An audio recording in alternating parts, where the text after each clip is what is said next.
Hi there, I'm Amy Griffiths and I'm one of the journalists in Manx Radio's newsroom.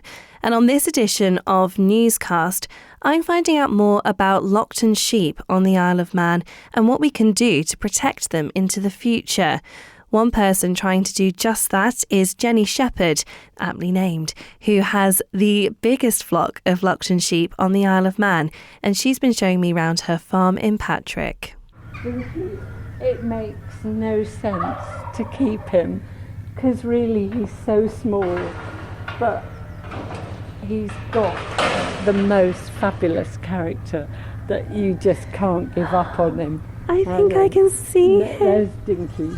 Hello, Dinky. Oh my gosh, that little bleat. Come here. Oh, he'll come. Thank you. Both of them have got mums, but they haven't got any milk, or not enough. So they're both bottle fed. Come on, Dinky. Hi, Dinky. I have to put this Hi, try Mums. and stop him climbing out. Come on, I know, I'd rather you walked out. Come on, Dinky. Come round.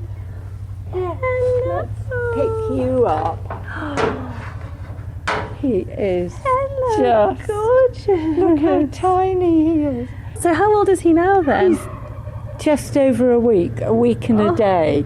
I didn't think he'd survive, but he has such a fabulous, feisty character, and it really is, feed me, feed me, feed me, I'm going to survive.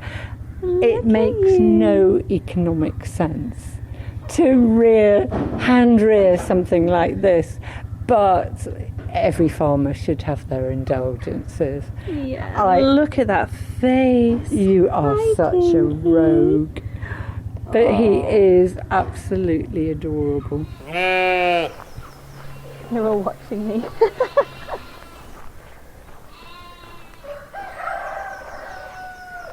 So we're here in the wool shop at the moment, and I think in here there are some amazing examples of how you can get a commercial return from Loaghtans, isn't there? People don't realise, but Manx Loaghtan wool is very rare, which makes it very sought after.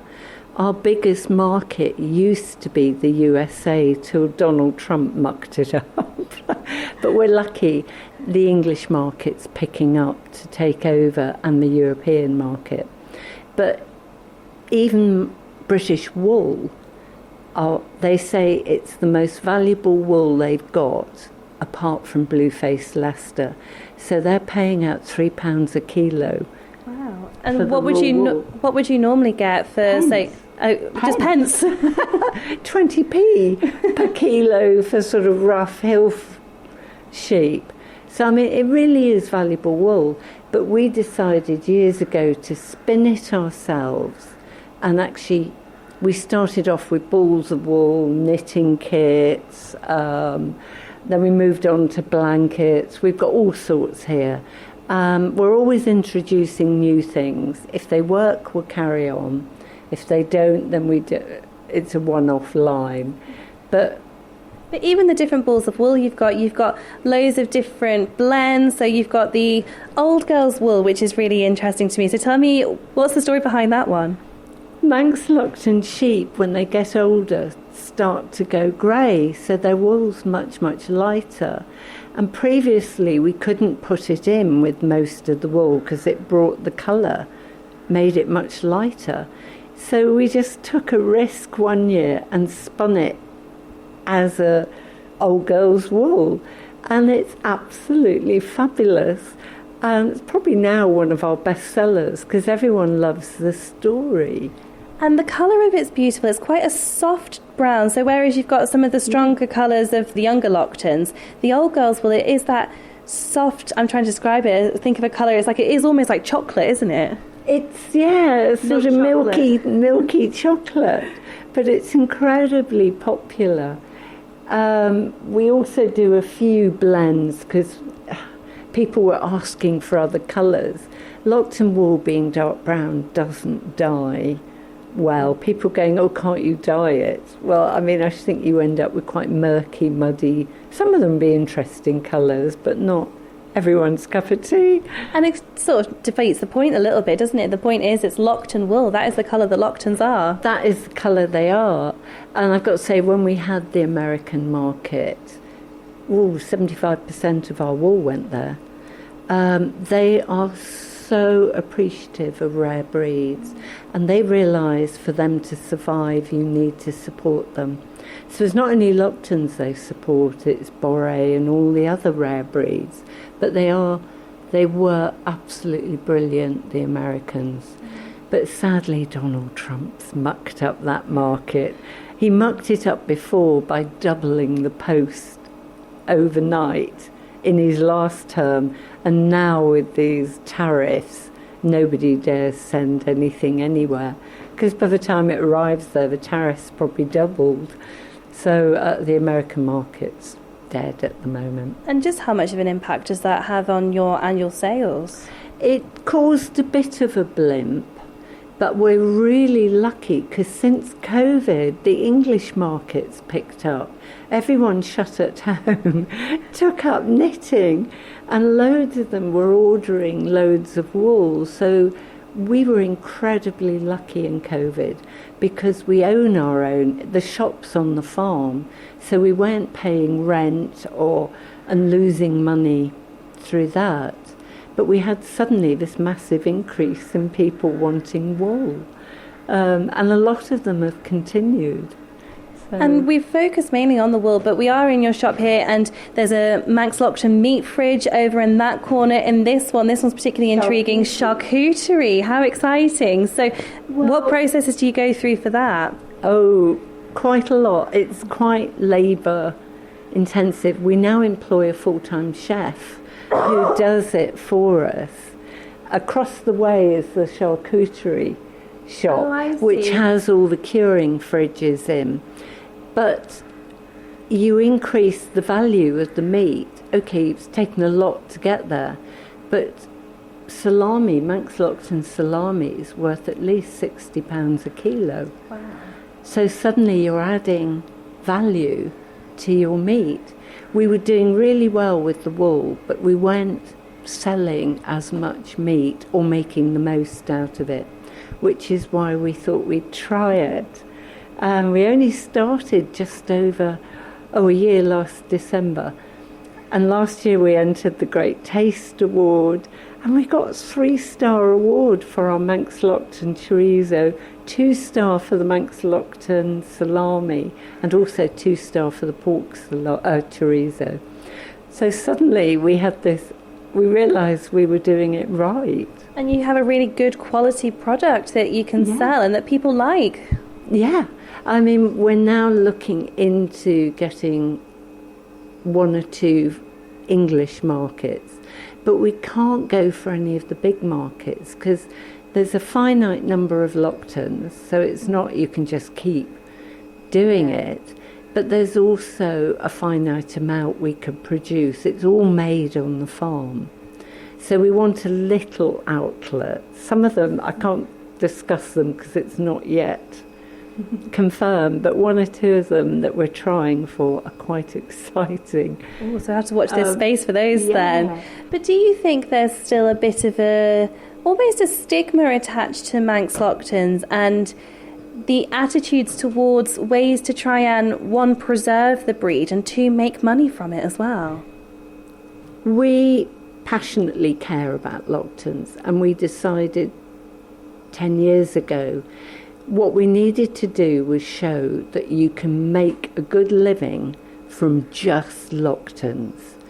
And we are now making really good living from the wool, everything from skins, blankets, balls of wool. The charcuterie is taken off like we can't make enough to supply the market, is the truth. So suddenly we're actually now profitable enough to employ a chef full-time and a young lad 25 hours a week to help on the farm. And do you think that is going to be the secret to preserving this native Manx breed? I think yes, because if people see them as profitable, then more people are likely to keep them. there is stigma with a lot of the older farmers who see them just as pets or indulgences, not earning their keep. And the reason they went out of favour is because you can't eat a Loaghthan till they're at least 2 years old. They're breeding sheep that are born in the spring and you're eating them by Christmas time. You know, it's a much quicker turnaround. Yeah, and you're not having to overwinter them. So, but the meat is worth much more. It's completely different meat to ordinary lamb. If I give it to people without telling them what it is, they think it's venison. Wow. So it's actually closer to venison than lamb, which is not surprising because it's slow maturing. So the texture's more like venison and it's a richer, gamier taste. I don't think it's over gamey, but it absolutely lends itself to charcuterie and the other runaway success of sausages. We've had to stop over lambing, but we also need to stop to let stocks build up again. If other farms realise the value, the true value of Loaghtans, a few more of them might keep it. The mere fact if you just shear them, put your wool in at the wallboard and you get £3 a kilo should make them think. The wool's worth far more than any other breed over here. And of course, it's been in the news this week that numbers of Loaghthan are in decline. It's gone onto the red priority list for breeds that are at risk. And is that something that you yourself have seen happening? And what can we do about that? There's a video I made for Visit Isle of Man that was to do with our farm, and even in that I said, look, these sheep are really endangered and you're going to lose them if somebody doesn't help. It makes me very sad that the UK have more sheep than we do. They are truly Manx animals, but we're going to lose them here unless there's a change in attitude and more people start keeping them. Dougie Bolton, which I'm sure a lot of people will remember who lived at the White House in Kirkmichael, he had the world's largest flock, 1,500. He died, but none of his family wanted to carry on his sheep. So a handful of them survived, but the rest have all gone.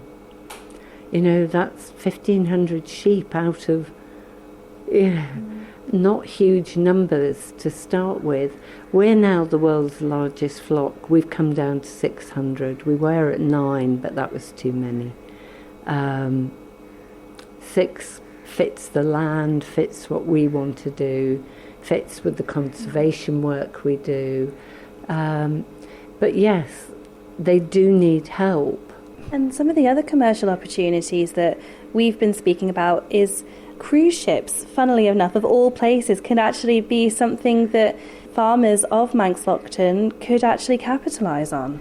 Well, we are this year. We've been working towards it for 2 or 3 years, but this year we've got a lot of cruise ship passengers booked to come and see us. And they'll see the sheep, they'll have a short talk on the wool, tea and coffee and a biscuit, and they can wander around and actually see the sheep. A lot of these cruise ship passengers are fed up with castles. They've seen them all around Britain. So there's quite a market for something other than a castle. And people are really intrigued by these extraordinary looking sheep with their 4 horns and their little stocky, agile shape. But yeah, so there's huge potential to make money from them. I mean, it makes me sad that it's well over 40 years since a Loaghthan won at any of the agricultural shows. They're just, the best we've done is get shortlisted to the last 11. But I think that was more to appease us because we're one of the biggest groups that enter. And we do it so the tourists can see them.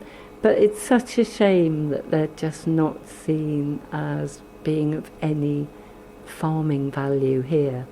So you think we should be shouting loud and proud about the Loaghtans? Come up here and we'll show you what you can do with them. They are valuable. It's a different sort of farming because the turnover's slower, but it's worth it.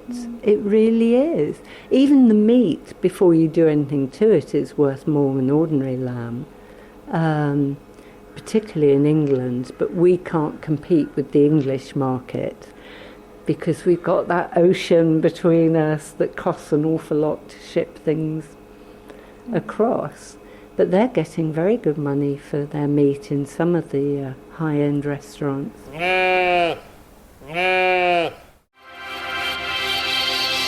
Thank you for making it to the end of the Manx Radio newscast. You are obviously someone with exquisite taste. May I politely suggest you might want to subscribe to this and a wide range of Manx Radio podcasts at your favourite podcast provider so our best bits will magically appear on your smartphone.